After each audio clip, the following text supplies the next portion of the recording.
नमस्कार दोस्तों, धर्म ज्ञान हिंदी कहानियां चैनल पर आप सभी श्रोताओं का बहुत बहुत स्वागत है।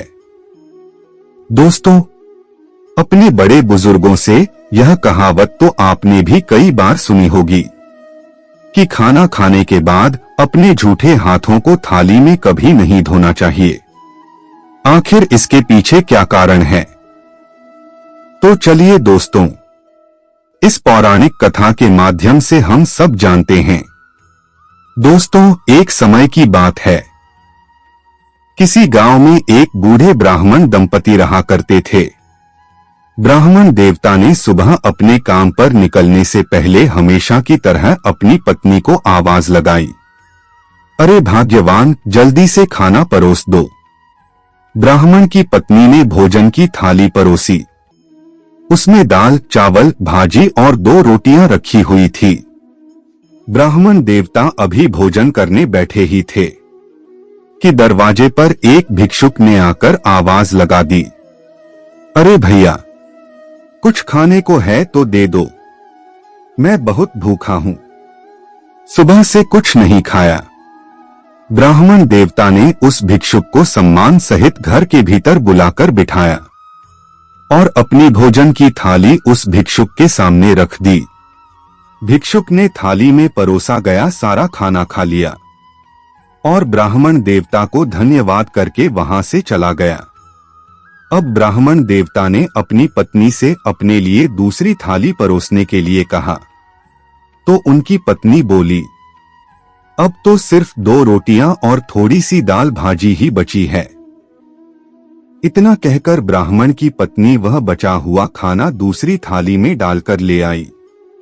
ब्राह्मण देवता ने उसमें से 1 रोटी और थोड़ी सी दाल भाजी अपनी पत्नी को दे दी और उस 1 रोटी को खाकर ही संतोष कर लिया।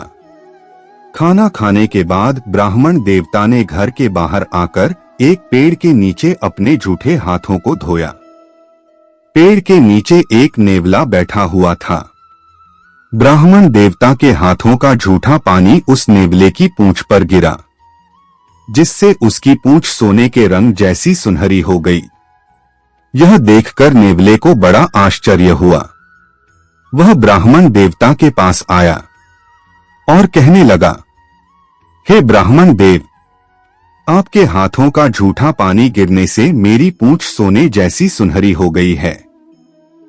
कल से मैं रोज आकर इस पेड़ के नीचे बैठूंगा और आप रोजाना मेरे ऊपर अपने झूठे हाथों को धोना, जिससे मेरा सारा शरीर सुनहरा हो जाएगा। इस पर ब्राह्मण देवता ने नेवले के ऊपर हाथ धोने से मना कर दिया और उससे कहा कि अब तुम महाराज युधिष्ठिर के यहाँ जाओ। महाराज युधिष्ठिर एक बहुत बड़ा यज्ञ करा रहे हैं। यज्ञ समाप्ति के बाद हजारों की संख्या में उनके यहाँ ब्राह्मणों और साधु संतों को भोजन कराया जाएगा।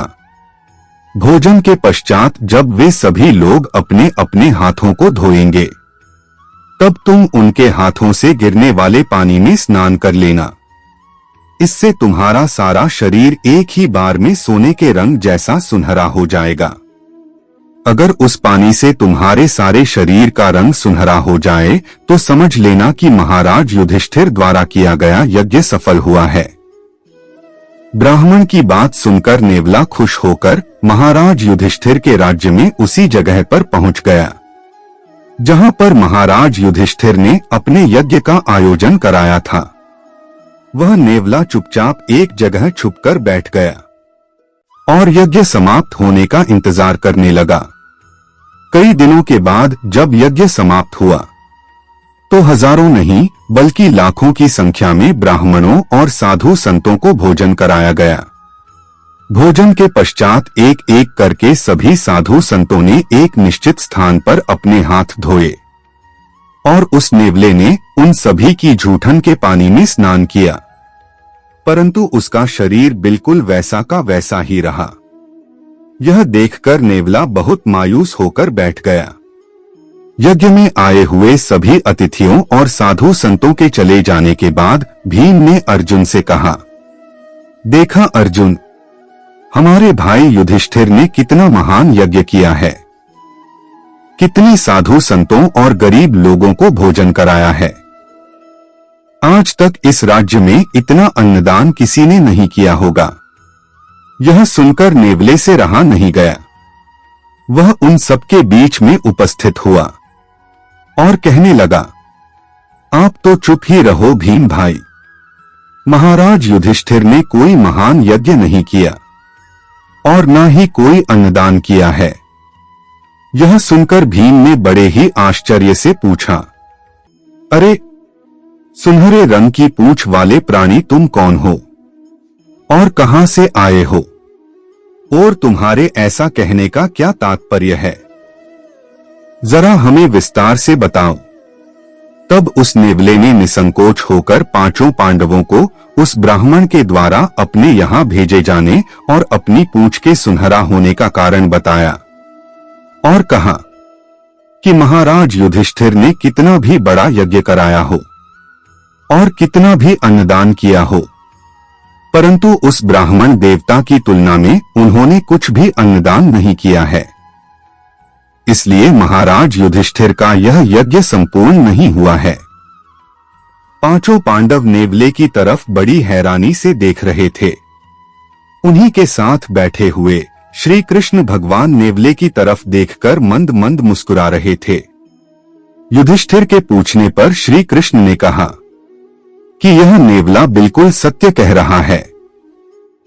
महाराज युधिष्ठिर ने निसंदेह ही हजारों और लाखों की संख्या में साधु संतों और भूखे गरीबों को भोजन कराया है, किंतु फिर भी उस ब्राह्मण के बराबर अन्नदान नहीं किया है, क्योंकि उस गरीब ब्राह्मण के पास उस समय बस वही एक थाली भोजन था और अचानक एक भूखे भिक्षुक के मांगने पर उसने अपनी वही भोजन की थाली उस भिक्षुक को दे दी, जिसे खाकर उस भिक्षुक की भूखी आत्मा तृप्त हो गई। बाद में उस ब्राह्मण के यहाँ जो भी भोजन बचा वह भी उसने अपनी पत्नी के साथ आधा आधा बांटकर खाया और जो कुछ भी समय पर मिल गया उसे ही खाकर परमात्मा का शुक्रिया अदा किया। उस संतोषी ब्राह्मण के हाथों का झूठा जल जब इस नेवले की पूंछ पर पड़ा तो इसकी पूंछ सोने जैसी सुनहरी होकर चमकने लगी। निश्चित ही इन सभी साधु संतों और ब्राह्मणों में कोई भी उस ब्राह्मण की तरह संतोषी नहीं था, इसीलिए उनके हाथों के झूठे जल से स्नान करने पर भी इस नेवले का शरीर ज्यों का त्यों है। अब आपके राज्य में उसी ब्राह्मण के जैसा कोई संतोषी ब्राह्मण या साधु संत मिले तो उसे ढूंढकर यज्ञ की इसी पांडाल में बिठाकर भोजन कराओ, जिसके हाथों की जूठन धोने पर इस नेवले का सारा शरीर सुनहरा हो जाए। तभी तुम्हारा यह यज्ञ पूरी तरह से संपूर्ण माना जाएगा। उसी समय महाराज युधिष्ठिर के गुप्तचर ऐसे ही किसी संत की खोज में निकल गए और बहुत घूमने के बाद पता चला कि उसी जंगल में एक साधु राम नाम में लीन होकर तपस्या कर रहे थे। उन्होंने कई दिनों से भोजन भी नहीं किया था। महाराज युधिष्ठिर ने आग्रहपूर्वक उन साधु महाराज को भोजन के लिए आमंत्रित किया और उन्हें आदरपूर्वक स्वयं अपने हाथों से भोजन परोसा। साधु महाराज ने भोजन ग्रहण करने के बाद जब अपने हाथ धोए और उनके हाथों का झूठा पानी जब उस नेवले के शरीर पर पड़ा तो उस नेवले का सारा शरीर सुनहरा हो गया। तब श्री कृष्ण ने पांडवों से कहा कि अब उनके द्वारा किया गया यह यज्ञ संपूर्ण हुआ है। आगे श्री कृष्ण कहते हैं कि लाखों की संख्या में भोजन कराने से अन्नदान का उतना पुण्य नहीं मिलता जितना किसी भूखे मनुष्य को भोजन कराने से मिलता है। दोस्तों, आप सबको यह वीडियो अच्छी लगी हो तो इसे लाइक अवश्य कीजिएगा और अगर आप हमारे चैनल पर पहली बार आए हैं तो हमारे चैनल को सब्सक्राइब भी जरूर कर लीजिएगा ताकि हमारी अगली वीडियो का नोटिफिकेशन आपके पास सबसे पहले पहुंच सके। धन्यवाद दोस्तों।